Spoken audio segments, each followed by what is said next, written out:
As we have seen before, it is often convenient to negate a statement.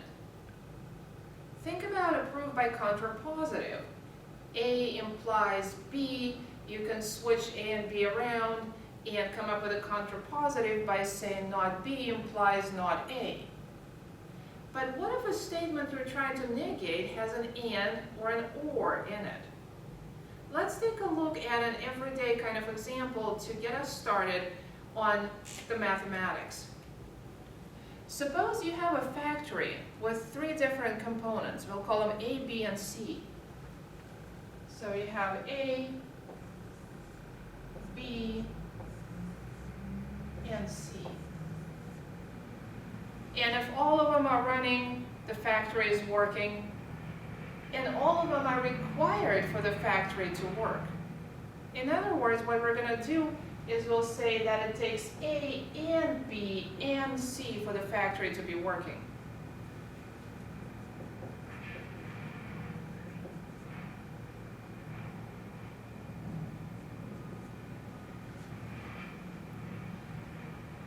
Now, what if the factory is not working?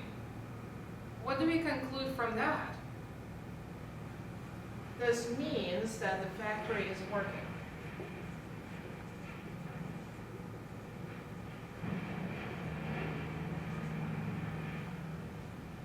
If the factory is not working, what can we conclude? We would have to conclude that it's either A, that's not functional, or B, that's not functional, or C, that's not functional, or perhaps a combination of A and B, or A and C, or perhaps all of them are not functional. So now if we want to express that factory is not working, I would have to say that A is not working, or B is not working, or C is not working. And this would mean that the factory is not working. So take a look at what happened.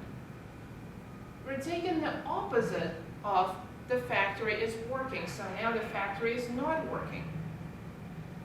To take the opposite of this, or to negate this statement that contains and, what we do is we negate each one of them and replace the ands with ors.